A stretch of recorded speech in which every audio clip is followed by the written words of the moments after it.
이 마태복음 25장은 흔히 우리가 종말장이다 이렇게 말씀을 합니다. 그래서 지난주에 말씀을 드렸던 열 처녀 비유, 또 오늘 이 달란트 비유, 그리고 다음에 볼 양과 염소의 비유가 차례로 나옵니다. 이 세 가지 비유 이 공통점은 주인은 반드시 오며 오셔서 반드시 결산한다. 바로 이것입니다. 우리 재림신앙은 단순히 미래의 어느 날을 기다리는 것이 아닙니다. 많은 사람들이 재림신앙이라고 하면은 하늘만 쳐다보고 그리고 일상을 포기한 채 또 산속으로 들어가면은 이런 극단적인 이 생활만 생각을 합니다. 그러나 이것은 잘못된 이 종말론입니다. 하지만 오늘 본문 이 달란트 비유에서 건강한 종말론, 성경적인 종말론이 무엇이냐? 우리가 주님이 다시 오실 때까지 우리가 이 땅에서 어떻게 살아가야 하는가 하는 것을 통하여서 우리에게 가르쳐 주고 있는 것입니다.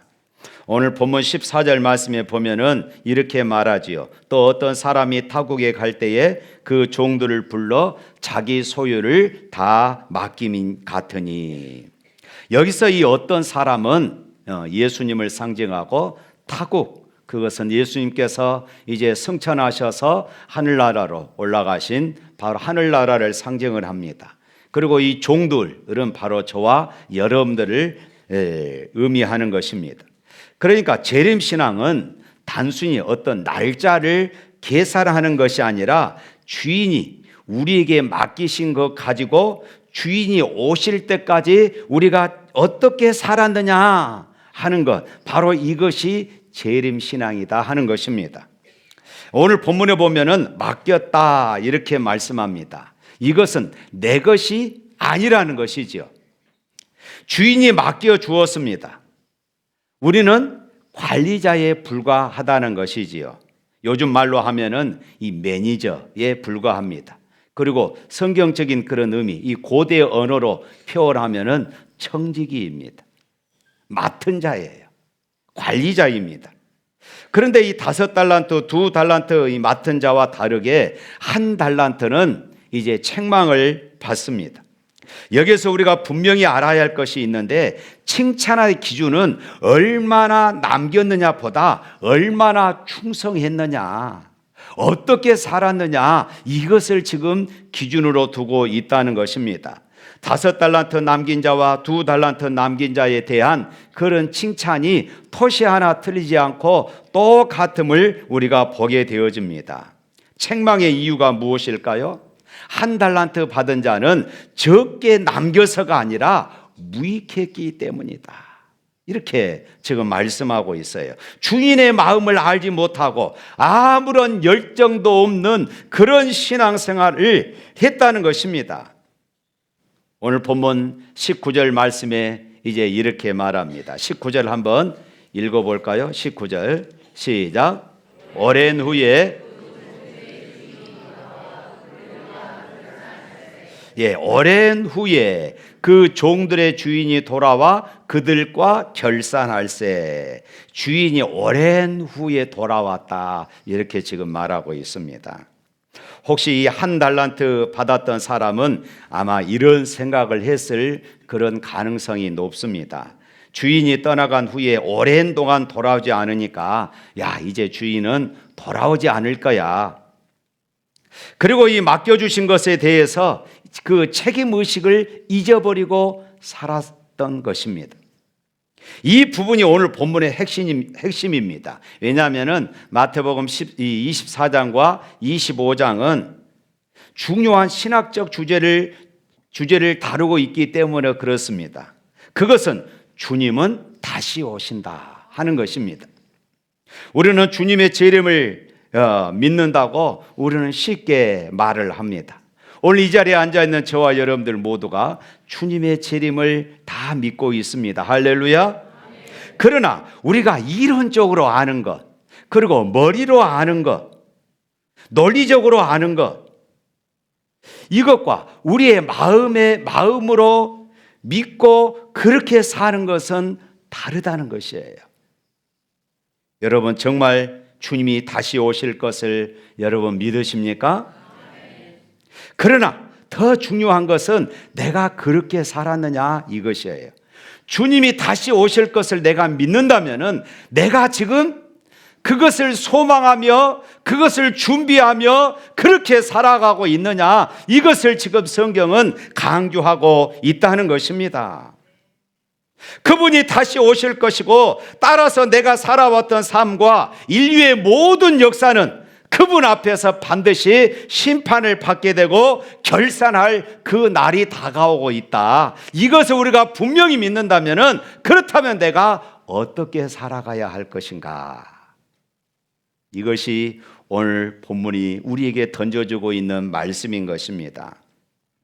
우리가 기독교 신앙을 가르쳐서 흔히 종말론적 신앙이라 이렇게 말합니다. 이 종말론적 신앙이라는 말은 세상이 끝난다, 그래서 우리가 집을 떠나고 가정을 떠나고 이단들처럼 어느 한 곳에 집중해서 모여서 그곳에서 기도하고 찬양하고 아멘 주 예수여 오시옵소서, 직장을 등지고 그렇게 살아가는 것이라고 우리가 착각할 수 있습니다. 그러나 이것은 잘못된 종말론적 신앙입니다. 종말론적 신앙의 이 본질은 주인이 맡겨주신 달란트, 그것이 때로는 우리 직장일 수도 있습니다. 그것이 때로는 우리의 가정일 수도 있고, 그것이 때로는 우리가 믿음 안에서 사명일 수도 있는 것입니다. 이런 것들을 가지고 세상에서 땀 흘려 일하고 사랑하고 복음을 전하는 이 일상의 모든 행위가 바로 이 재림 행위인 것이에요. 성 프란치스가 어느 날 밭에서 호미로 밭을 일구고 있었습니다. 지나가다 한 사람이 그에게 이렇게 물었어요. 만약 당신이 잠시 후에 예수님이 재림하신다는 사실을 안다면은 지금 무엇을 하시겠습니까? 아마 이 사람의 이 원하는 대답은 기도하고 있을 것입니다. 예배하고 있을 것입니다. 열심히 순종하고 있을 것입니다. 이것을 기대했을 것입니다. 그런데 이 프란치스코는 망설임 없이 이렇게 대답합니다. 나는 계속해서 이 밭을 갈 것입니다. 이 대답이 바로 재림신앙의 핵심이에요. 여러분들이 이 말씀을 이해하셨다면 오늘 설교는 더 이상 끝입니다. 그만할까요? 여러분, 재림신앙은 신혼 입고 산에 올라가는 것이 아니라 주님이 오시는 그 순간까지 내가 마땅히 있는 그 자리에서 내가 최선을 다하는, 주님이 나에게 맡기신 일이라고 믿는 그 일을 최선을 다해서 감당하는 그 삶이 되는 줄로 믿습니다. 할렐루야. 그리고 언젠가 역사 속에 다시 오실 예수 그리스도, 때로는 내 개인의 종말이 언제 와도 예수님 앞에 내가 부끄러움이 없이 준비되어져야 할 삶, 바로 이것이 종말론적인 신앙인 것입니다. 할렐루야. 오늘 여러분들은 어떻게 살고 계십니까? 이것은 매우 중요한 질문입니다. 내가 지금 어떻게 살아가고 있느냐? 주님은 우리에게 많은 것을 맡겨주셨습니다. 오늘 본문에 나타난 주인이 종들에게 맡기듯이 저와 여러분들에게 많은 것을 맡겨주셨어요. 무엇을 맡겨주셨을까요? 시간을 맡겨주셨습니다. 돈도 맡겨주시고 재능도 맡겨주시고 여러 가지 은사들도 맡겨주셨습니다. 또 우리의 몸도 맡겨주시고 우리의 목숨도, 우리의 인생도 맡겨주신 줄로 믿습니다. 우리가 얼마나 많은 시간을 갖고 있느냐, 이것이 중요한 것이 아닙니다. 맡기신 그 시간을 내가 어떻게 사용하고 있느냐, 이것이 중요하다는 것이에요. 내가 얼마나 돈을 많이 가지고 있느냐, 이것이 지금 중요한 것이 아니라 그 돈을 가지고 내가 어떻게 살고 어떻게 사용하고 있느냐, 이것이 중요하다는 것입니다. 내가 얼마나 많은 재능과 달란트를 가지고 있느냐, 이것이 중요한 것이 아니에요. 내가 5달란트 받았다, 2달란트 받았다, 이것이 중요한 것이 아닙니다.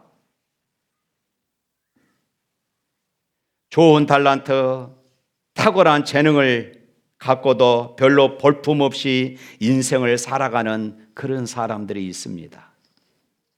그러나 아주 적은 재능을 가지고도 그것을 아주 유익하게 이웃들에게 기쁨을 나누며 살아가는 아주 유익한 그런 사람들이 있습니다. 내가 건강한 몸을 가지고 있다, 그것이 중요한 것이 아닙니다. 그 건강한 몸을 가지고 어떻게 살아가고 있느냐, 이것이 중요하다는 것입니다. 그리고 나서 우리의 삶을 다 살고 나서 맡겨주신 모든 것들을 다 관리한 후에 마지막 최후의 심판대 앞에서 우리 모두는 둘 중에 하나일 것입니다. 하나는 착하고 충성된 종이고, 또 하나는 악하고 게으른 종입니다.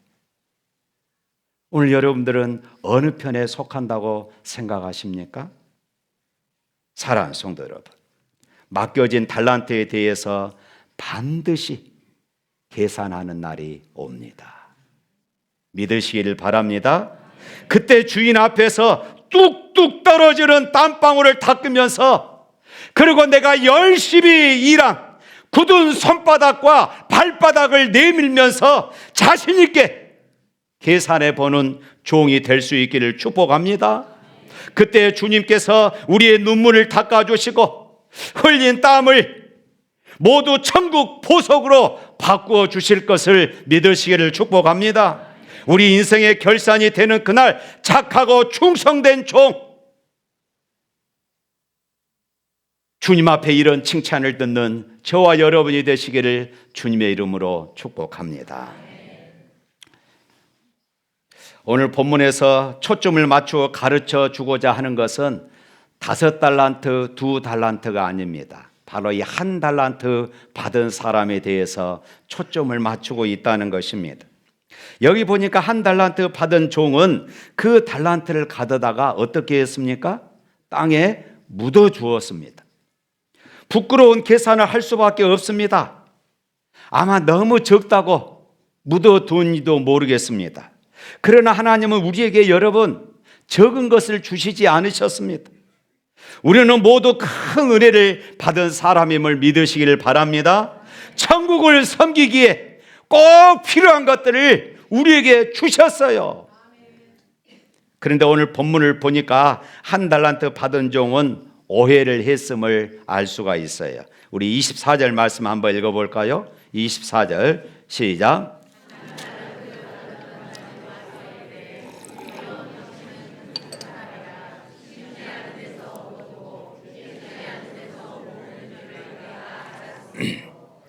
주위를 향해서 뭐라고 말합니까? 당신은 굳은 사람이다. 여기서 이 굳은 사람이라는 이 말은 완악한 사람, 혹독한 사람, 엄한 사람, 또 잔인한 사람, 또 고집센 사람, 이런 뜻이 담겨져 있는 것이에요. 다른 말로 하면은 당신은 참 인색한 사람입니다. 주인 보고 인색하다고 그랬어요. 왜 그랬을까요? 다른 사람에게는 5달란트, 2달란트 주면서 왜 나에게는 한 달란트만 주시느냐? 당신은 왜 나에게만 짜고 인색한 분이냐 하는 그런 말입니다. 왜 나에게는 능력을 다른 사람처럼 그렇게 주지 않느냐? 왜 나에게는 좋은 직분도 주지 않고 왜 남들처럼 나에게는 축복도 주지 않습니까? 이런 말인 것입니다.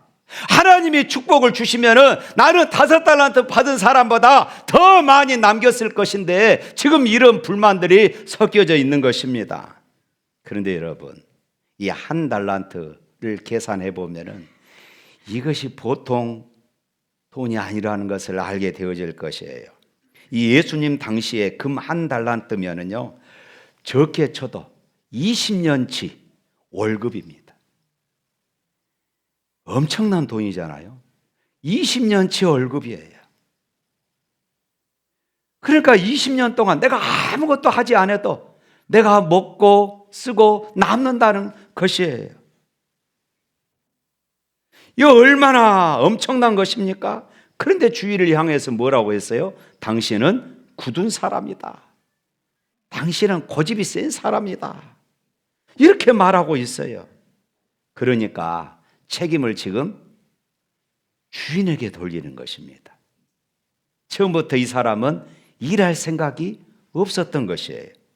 만약 장사를 하여 이유를 남기면은 주인이 다 빼앗아 갈 것이라고 생각을 했습니다. 어쩌다 실패하는 날에는 일생 동안 그 보상을 다 갚아야 할 줄도 모른다고 이렇게 착각한 것입니다. 그래서 아예 감춰 두었어요. 땅에 묻어 준 것입니다. 그렇게 하는 것이 낫다고 생각을 한 것입니다. 이 얼마나 잘못된 생각입니까? 그런 사람을 향하여서 주인이 뭐라고 하십니까? 27절 한번 읽어볼까요? 27절에 있는 말씀 시작. 그러면 네가 마땅히 내 돈을 취하는 자들에게 맡겼다가 내가 돌아와서 내 온금과 이자를 받게 하였을 것이라 하고, 요즘 말로 하면은 야, 차라리 은행에다가 맡겼으면은 온금에다가 이자까지 다 받았을 것인데, 이렇게 지금 말하고 있는 것이에요. 그래서 결국 무엇이었습니까? 악하고 게으른 종아, 책망을 받았고, 그리고 바깥 어두운데 내쫓기는 그런 신세가 되고 말았던 것입니다. 사랑하는 성도 여러분, 혹시는 자신의 잘못된 생각, 잘못된 판단으로 인해서 정말로 귀중한 것을 잊어버리고 살아가고 있지는 않습니까? 주인의 뜻을 알지 못하고 이 일을 맡기신 그분의 뜻을 헤아리지 못하고 자기 마음대로 생각하며 살고 있지는 않습니까? 기억하십시오. 반드시 결산할 때가 있습니다. 예수님은 반드시 오십니다. 할렐루야. 뿐만 아니라 우리 개인적으로도 언젠가 이 세상을 떠나게 되어 있습니다. 그때 우리가 주님 앞에 서게 되어질 것이에요. 그때 주님께 무엇라 말씀을 드리겠습니까? 어느 교회에 평생 글을 배우지 못한 채 살아온 90세 할머니가 이제 예수를 믿은 지 얼마 되지 않았습니다. 이분은 연세가 많이 들어서 신앙생활을 시작했지만은 너무나도 예배가 즐겁고 왜 내가 이제서야 예수를 믿었는지 모르겠다고, 내가 좀 젊어서 예수를 믿었으면은 나도 남들처럼 순종하고 헌신하며 살았을 것인데 늘 그런 후회스러운 마음이 있었습니다. 근데 이분은 글을 배우지를 못했어요. 야, 나는 배운 것도 없어서 나는 주님께 드릴 것도 없구나. 나는 이제 나이가 많이 들어서 내가 남들처럼 봉사도 할 수 없겠구나. 그렇게 한 달란트 받은 자처럼 이축되어 사셨습니다. 그러다가 이분이 96세가 되던 해에 내가 주님 오시기 전에, 내가 주님 앞에 가기 전에 내가 무엇인가 주님 앞에 남기는 것이 있어야 될 것인데 라고 생각하는 중에 내가 글을 배워야 되겠다. 그때부터 한글을 배우기 시작합니다. 주변 사람들이 말해요. 아이고, 그 연세에 무슨 글을 배우려고 그래요. 어디다가 써먹으려고 글을 배워요. 이렇게 핀잔을 주었습니다. 이때의 할머니가 이렇게 말합니다. 내가 주님 앞에 섰을 때 내 손에 든 장부를 주님 앞에 보여드리고 싶습니다. 이렇게 이야기했어요. 그러면서 이분은요, 이제 글을 배우고 나서 성경을 필사하기 시작합니다. 그리고 결국 이 할머니는 세상을 떠나기 전에 삐뚤삐뚤한 글씨로 적힌 성경을 창세기부터 요한계시록까지 한 권을 다 필사를 하고 그것을 남기셨습니다. 할머니는 자신의 노년과 무지라는 환경 아래, 그리고 늦게 신앙생활 했다는 것으로 포기하고 묻어둔 그런 삶을 산 것이 아니라 마지막 순간까지 최선을 다해서 내가 영적인 이윤을 남겨드려야 되겠다. 하면서 이렇게 사신 것입니다. 아마 주님은 이 할머니 성도님에게 착하고 충성된 종아 이렇게 칭찬해 주었을 것을 저는 믿습니다. 봉사하고 헌신하자고 하면은 어떤 분은 그렇게 말합니다. 나는 시간이 없어요. 나는 너무 바쁩니다. 내가 쓰고 남은 시간을 가지고 나중에 좀 시간이 여유가 있으면은 그때 내가 봉사하고 그때 내가 헌신하겠습니다. 이렇게 말합니다. 그러나 여러분, 그 사람에게 24시간이 아니라 240시간을 준다 할지라도 그 사람은 시간이 부족할 것입니다. 여러분, 먼저 하나님께 드리고 먼저 하나님 앞에 봉사하고 먼저 하나님 앞에 헌신의 시간을 드리고 나머지 시간을 살아갈 수 있기를 축복합니다. 거기서 여러분들은 기적을 체험하게 되어질 것이에요. 하나님께 먼저 드리고 사는 법을 배우십시오. 하나님을 내 인생의 최우선 순위에 두고 사는 사람을 하나님은 결코 꼬리로 내밀지 않을 것입니다. 하나님을 중심에 모시고 사는 사람을 하나님께서 반드시 편들이로 몰아내는 것이 아니라 이 땅의 중심에 우뚝 서게 하실 것을 믿으시기를 축복합니다. 내 인생의 주인이신 하나님께서 풍성하게 하실 것을 믿으시기를 주님의 이름으로 축복합니다. 사랑하는 성도 여러분, 컵은요 컵 만큼의 부피가 있는 것입니다. 항아리는 항아리만큼의 부피가 있는 것입니다. 마찬가지로 하나님 우리 성도들에게 각자에 맞는 각자에 필요한 그런 은사들을 주신 줄로 믿습니다. 교회에서 모두가 다 교사가 될 수가 없습니다. 가르치는 것도 은사입니다. 가르치려면 자신도 배우고 연구하고 무엇보다도 학생들을 사랑하는 그런 마음이 있어야 하는 것입니다. 아무나 하는 것이 아니에요. 여러분, 찬양대도요 아무나 하는 것이 아닙니다. 적어도 악보는 볼 줄 알아야 되지 않겠습니까? 주방에서 봉사하는 것도 아무나 해서는 안 됩니다. 여러분, 어떤 분은요 그냥 적당하게 쭈물쭈물 이렇게 주물러 놓기만 해도요 맛이 납니다. 그런데 어떤 분은요 그람수 재고 이것은 얼마 넣고 이것은 얼마 불에 이렇게 익혀야 되고 이렇게 해서 만들어도 맛을 내지 못하신 분들이 있어요. 혹시 여러분들 가운데 그런 분들이 계시면은 반찬 만들지 말고 설거지 하십시오.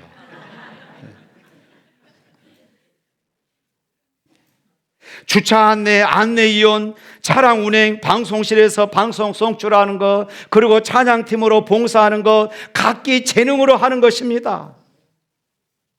이 추운 겨울에 건빵 들고 전도지 들고 나가는 권사님들이 계시더라고요. 제가 그랬습니다. 너무 추우니까 하지 마십시오.